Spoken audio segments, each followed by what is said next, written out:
Jesus. The lady said, did you hear her say recording in progress? Okay. All right. Hello and welcome to Win Over Depression. I am your host, Tamara Trotter. And today we'll be talking about situational depression. We have a special guest with us today, and we're going to be interviewing her about her experience with situational depression and how she has dealt with grief. So thank you so much for joining us, Feledier. Thank you so much for having me. I'm really excited to be here with you. Thank you. Would you mind telling us a little bit about yourself?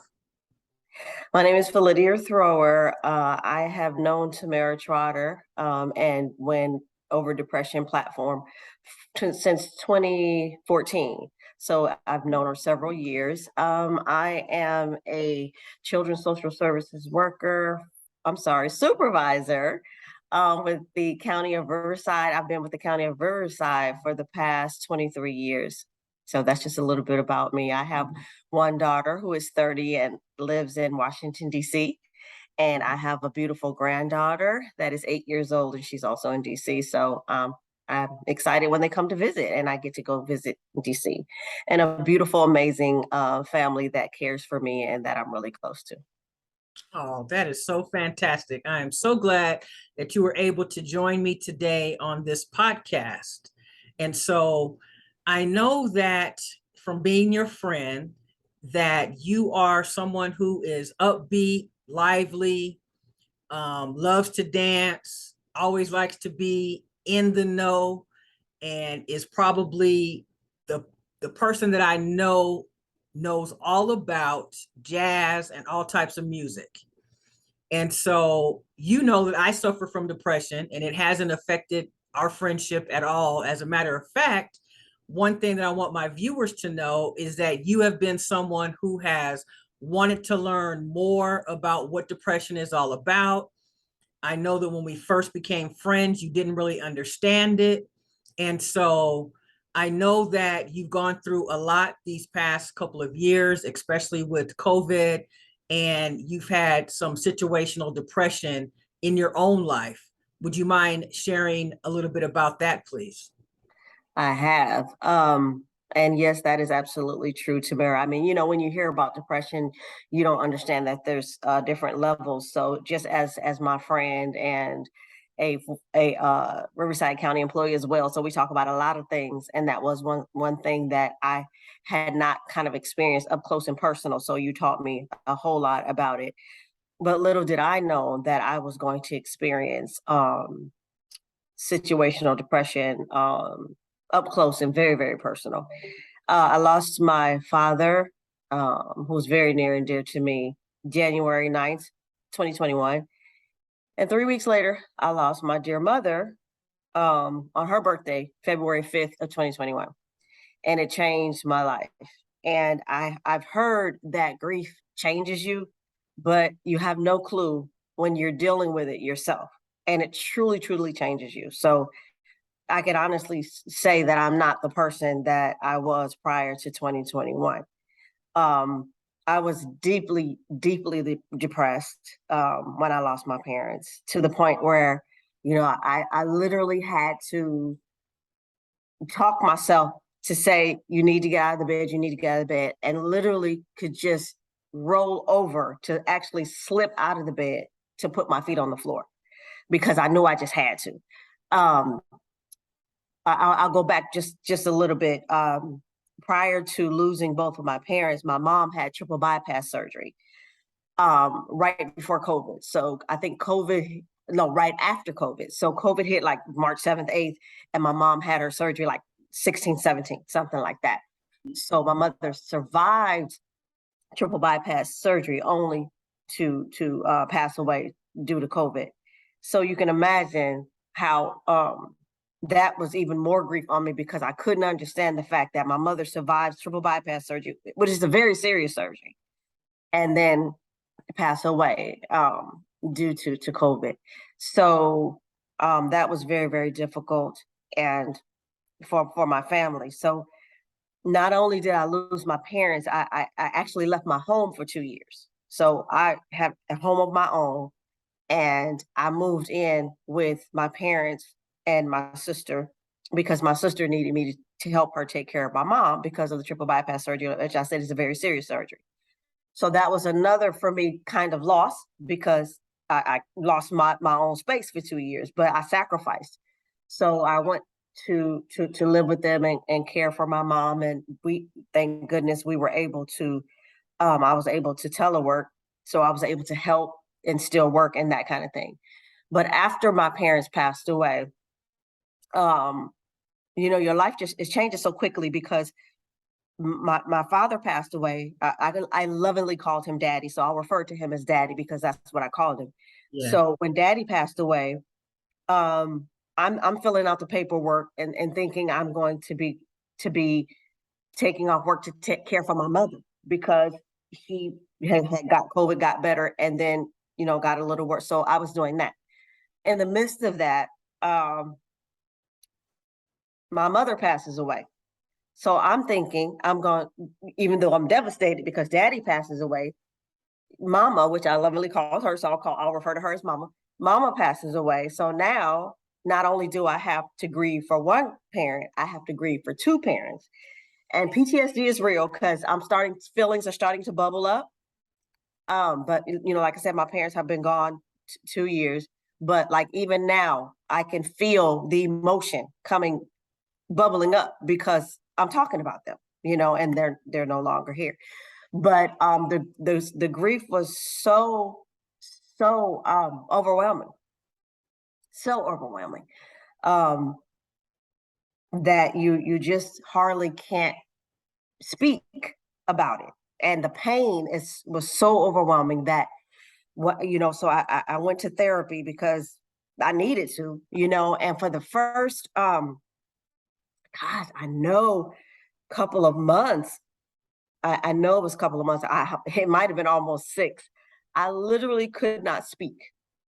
I would go there and literally cry the entire time and just tell my therapist, my heart is so broken. Oh my gosh. Oh my, you know, sorry, Feledier. um, Definitely didn't want to make you cry, and I no, appreciate no, much you because I was just, I your was, it's story. so real. It's so real. And the feelings do come back. And so, I mean, I wouldn't be human. And so the grief never goes away. It doesn't go away. You just, You just deal with the feelings and right, try to right, do the best you can to right, get out of bed, but you know that at some point a trigger can happen, and whether it's a right. song or a picture Hmm. or just a feeling, just a thought. And so Right.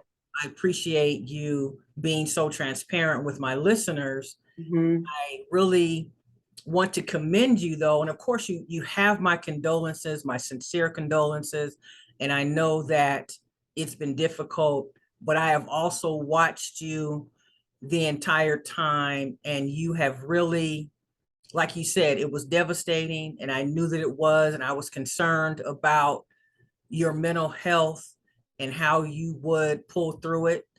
And I agree that you're definitely a different person, and it was such an event that definitely changed you.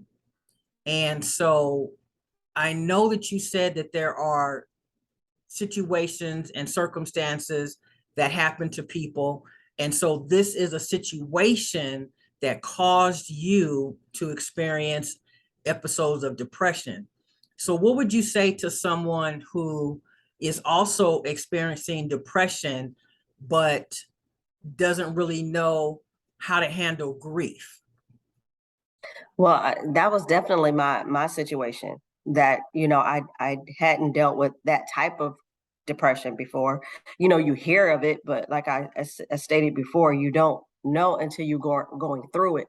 So I think I would tell that person, first and foremost, try to figure out the trigger, like the core of what the issue is, and the core of mine was just tremendous grief, that I was grieving the loss of my parents not being with me anymore. So I knew what mine was, but I knew I had to seek some type of assistance and a therapist to just talk about it. And you can talk about it with your family, yeah, but I have two siblings that were grieving as well. Yes. So, and we were grieving differently. Like my sister, She never went to therapy. My brother and I did. My sister never did. And so my sister, hers, she got physically sick. See, me and my brother didn't get physically sick. My sister got physically sick. And, I had to wonder, was that some of it? And I do believe it was, because my sister couldn't get out of the bed, literally. And You know, do you think that had she gone to therapy, that she may have been able to get out of bed? But I think, like, people deal with grief in different ways. right, So I don't know if we could necessarily say that specifically, because depression does manifest right. for some in a physical way, and then for others just shatters everything around them, and trying to get out of bed is a difficult thing. So, but I heard you say earlier that the grief never goes away, but I also know that you got to a point to where you had to say, I know my parents don't want me to be sad. Yeah, And so it seems like you moved to a different space. And what was that like? exactly. And I did know that. And sometimes I would literally speak out loud to my parents, like in the atmosphere, and say, Daddy, I know you want me to move. I know you didn't want me to be this sad, but Daddy, today I just can't do it. Yeah.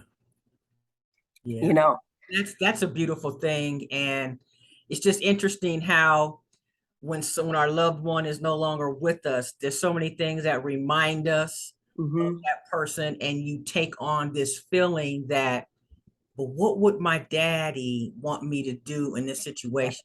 And you feel like, Dad, I know I said that I was done grieving, but yeah, today, I wasn't able to make it, but maybe I'll try again tomorrow and see where we are. you know. And I just want to share something kind of funny with you too. And my parents were married for over 40 something years. And so my daddy passed away on their 40 something anniversary. So it was just kind of weird how everything transpired with them passing away. My daddy passed away on the 9th, which was their 40 something anniversary, or it might even been 50 something. And then my mom passed away on her birthday. So we had just several, critical dates, So that was kind of interesting. But sometimes I think, and I would say, okay, Daddy, I know, I know you wouldn't want me to be sad here. And he called me Ma. So I could hear him saying, Ma, get it together. He had a famous phrase to say, get it in gear. So I could just hear him saying, Ma, get it in gear. And then I could hear my mama saying, she called him Danny. Well, Danny, if she's still grieving, then just let her grieve, and then I'll chuckle, because that's what they did. They would argue because they've been together so long. So I can hear that. I can hear them going back and forth about my grief, and then it would just make me chuckle. It would make me chuckle. So, but that is what kind of pushed me through. Just saying, you got to get it in gear, like Daddy said. You got to get it in gear, and you got to move forward. And your mom just said, my mom would always say, you got to press through.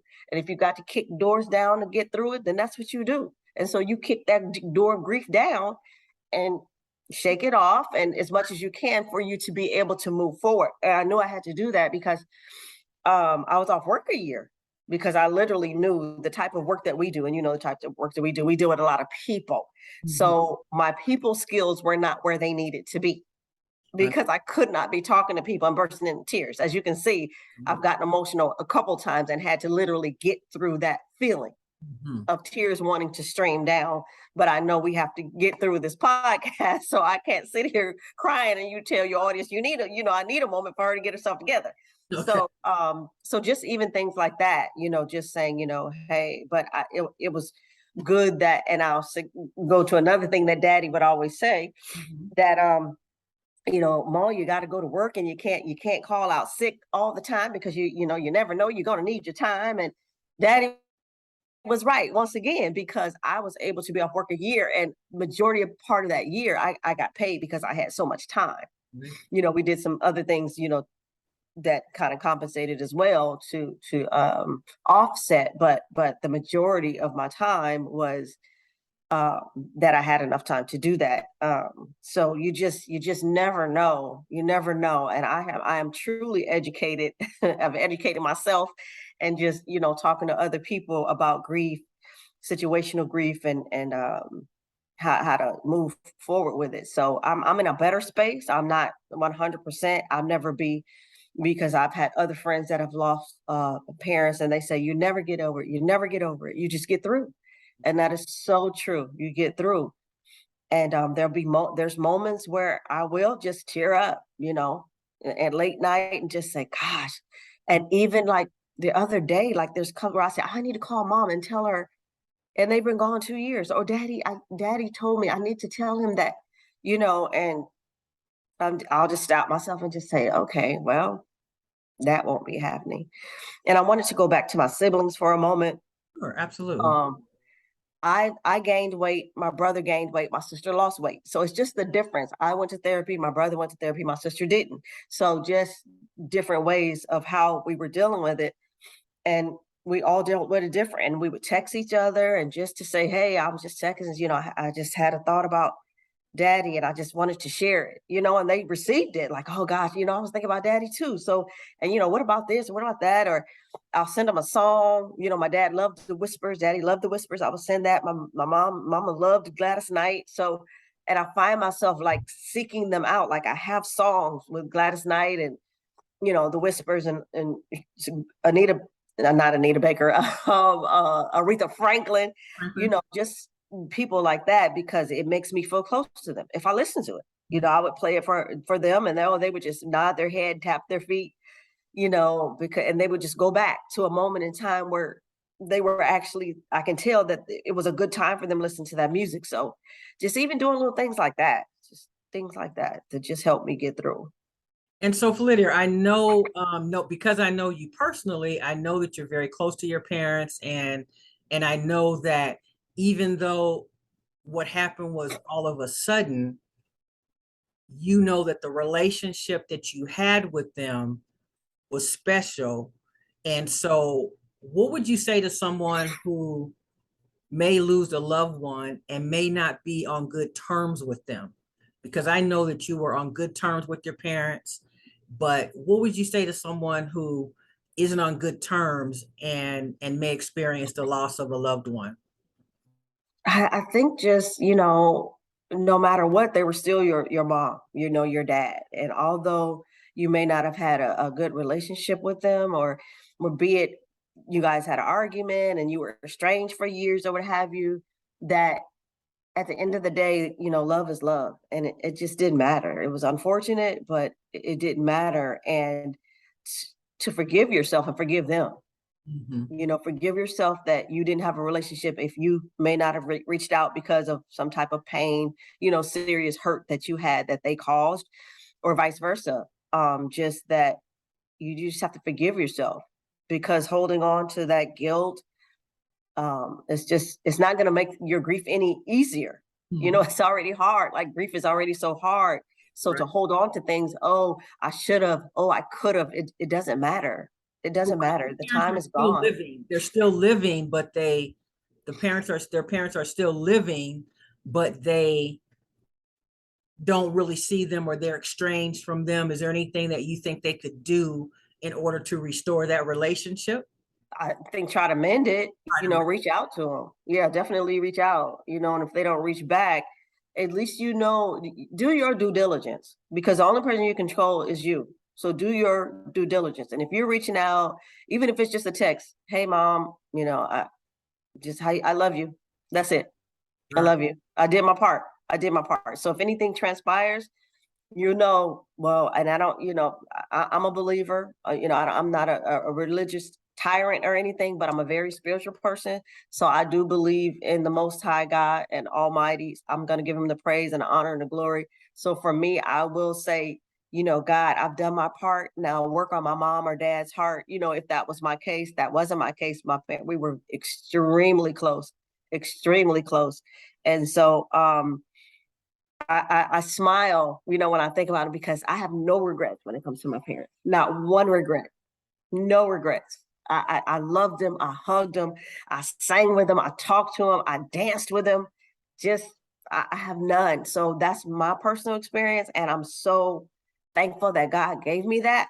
I'm so glad that God gave me that. But for the individuals that didn't have that or don't have that, Just try, because when they're gone, they're gone. And so, in wrapping up this podcast episode, I know also that you are someone who is already strong, but was there even more strength, or what did you learn about yourself during this time? Was there anything that you didn't necessarily know was in you that actually came out during this time? Um, the ability to I am a person that has always had the ability to press through, but just saying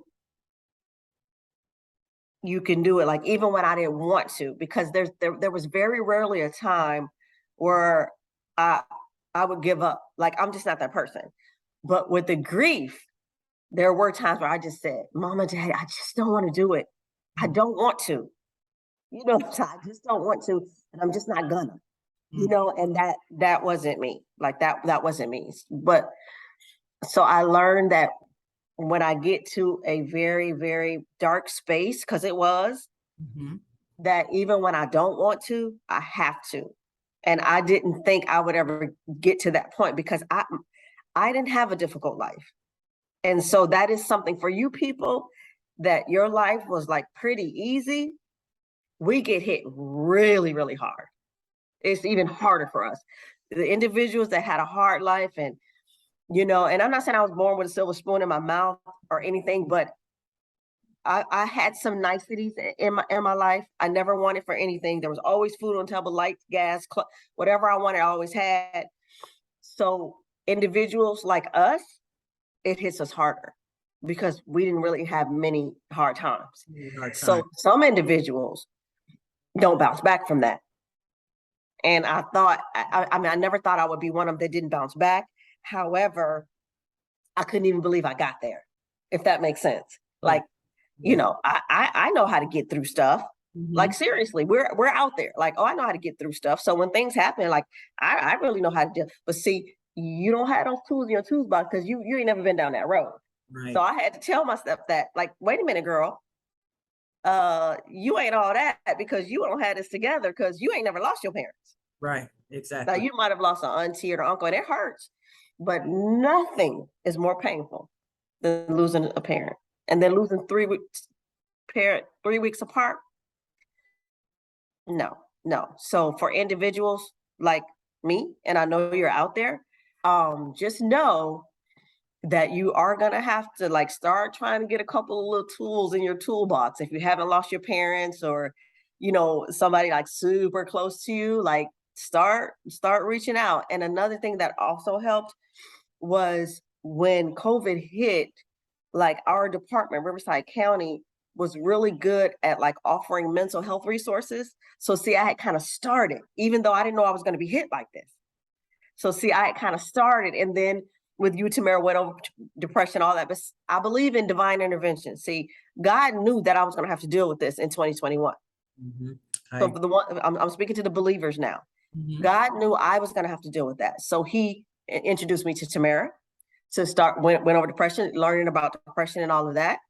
He had COVID hit for me to be at home, to be able to spend time with my parents, because he knew they weren't going to be with me much longer. So I was with them 24/7 for a year and some, because they did, so a year and some. I was with them day in and day out. My daddy coming in, interrupting my Zoom meetings, which he wasn't supposed to, almost coming on camera. He did not have a gauge. He didn't. That was just him. So I would have to apologize to people on the Zoom because he's just gonna start talking, and I have to put myself on mute again. Nonetheless, just trying to just get some tools together for when tragedy hits, because it's going to. Life is about tragedies. And me and my siblings would talk. We talked today and just said, how were we not prepared? Because you can't. And we were thinking, like, how did it hit us so hard? Because it did. But when you're used to things just being mapped out for you and planned, and you go through the phases and it works out for you, it's a harder hit. It really is. It really is. It's not good. It's not bad. It just is. Because my parents did the best. They weren't saying, how do you prepare your child to lose you? Right, exactly. You can't. So they didn't do anything wrong, Hmm. and honestly, to even for the time that they left, I still couldn't wrap my mind around they were gonna leave. Even they were in their 70s. I still was never thinking, oh, when mom and dad passed, I'm gonna, even though I knew, I couldn't process it, Yeah.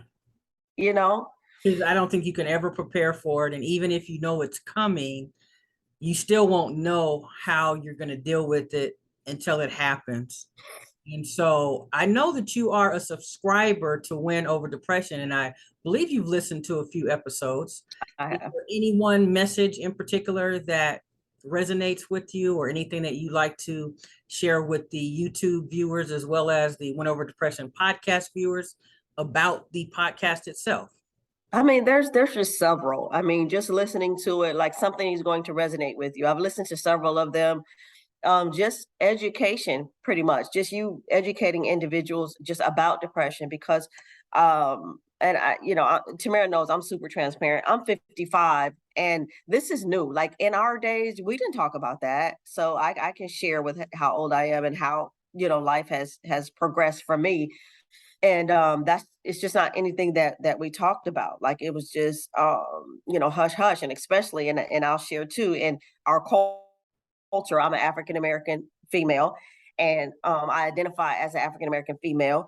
And so with that, we didn't talk about these types of things. It was just okay, Auntie Renee, she touched that, you know what I'm saying? And she might have had some mental health issues, but that was our phrase. Like that's what we said, and that's what it was. Like people just let Auntie Renee sit over and do what she doing, and she come and yell at you and scream. And if she had those type of issues, and you just say okay, and like nobody did anything. That's just the realness of it all.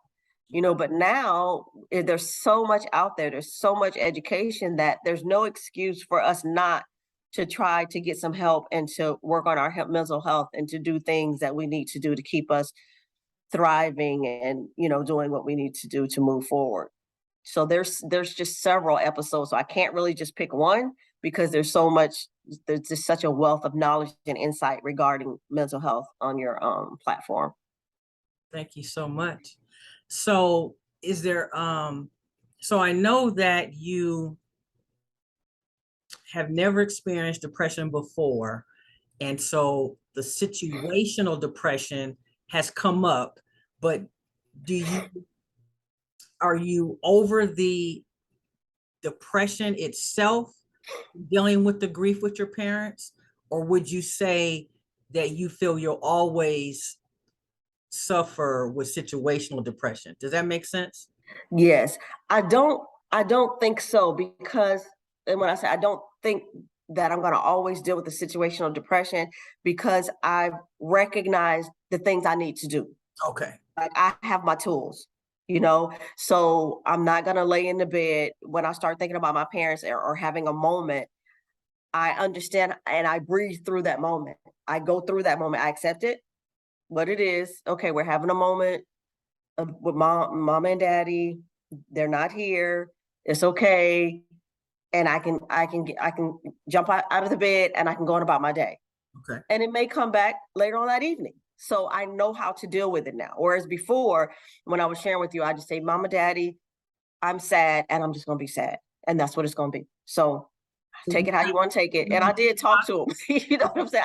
I did talk to them, and I knew they weren't here. Like I understood they weren't here. But I did, and just say, so you're just gonna have to be upset with me today.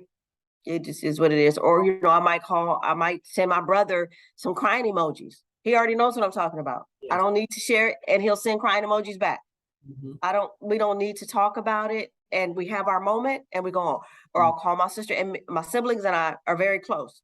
Like we were truly, truly blessed to have one another, and our parents have us have the relationship that we have, because we don't fight. We have discussions, Mhm.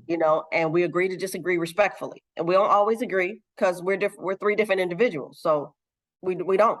But we make sure that everybody's okay in whatever decision we make, and we move on. And I'll call my sister to say, you know what, I'm really having a hard day. I was thinking about mom and dad. I wanted to call them, this, that, and the other. And she said, you know what? That happened to me yesterday. And we go through it. We go through it. And even with, and this, Tamara, but I'll share it with your platform, individuals on the platform. I lost a cousin, and that was very near and dear to me, sorority sister as well. So I lost her. So what was it? A year and a half later? Yes. So that was devastating. However, I didn't allow myself, which I could have, it could have been a trigger for me, and I could have flatlined, meaning went into bed, couldn't get out, all of that, because we were very close. But I didn't do that. I didn't do that. And I knew that she would not have wanted me to do that. We lost her. She had a 60th birthday party, lost her 3 weeks after she turned 60. So, ladies and gentlemen, this is going on. It's happening, and we have to take care of ourselves. So, but to answer your question, Tamara, I won't go back, because I'm not going to allow myself to go back. I have my tools, and I have to utilize them, because if I don't, I'm not going to be any good. I know this sounds cliche, but I'm not going to be any good for myself or anybody's around me. No, I'm that's not. absolutely true. I'm not. And that's why we say that you have to be proactive in dealing with your mental health.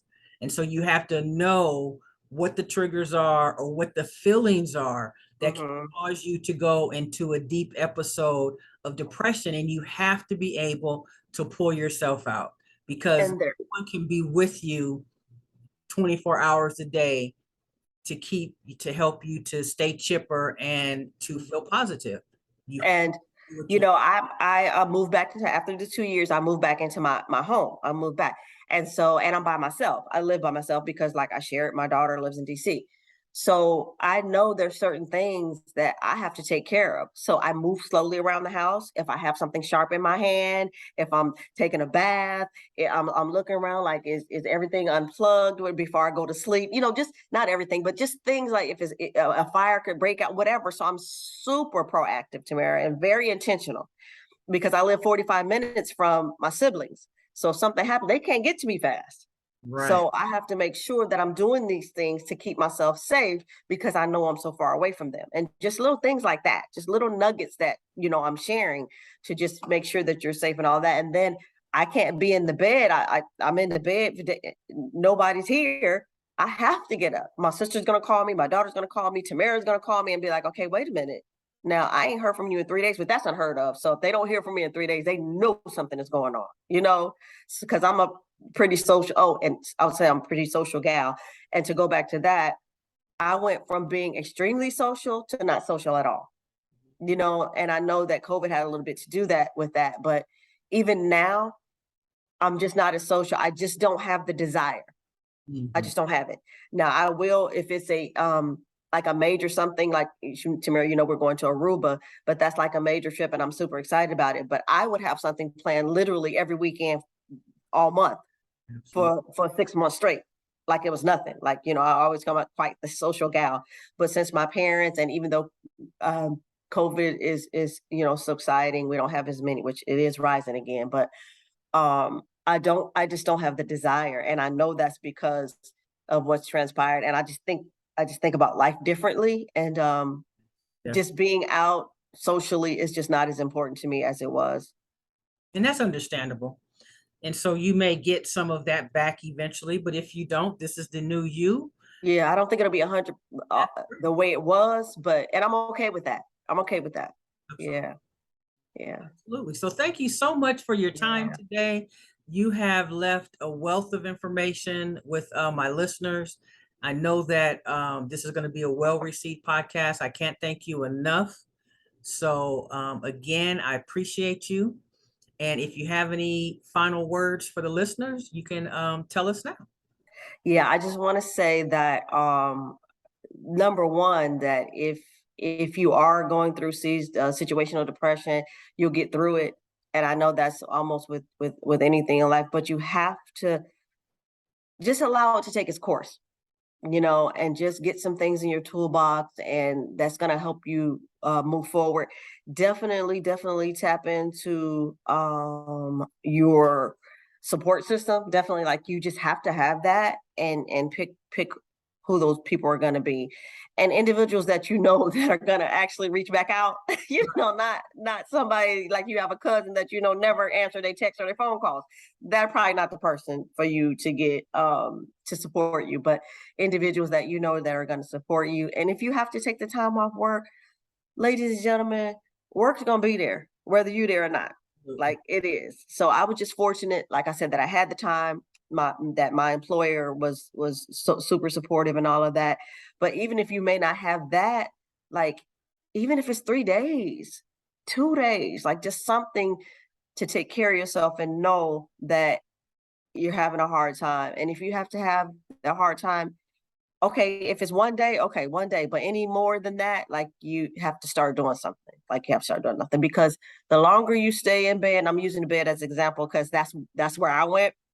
Um, the longer you're gonna stay, and then after that, it's just all downhill from there. It's just all downhill. So just one, just get your support system. Two, take care of yourself, and three, find something that actually makes you happy, even if it's just an ice cream.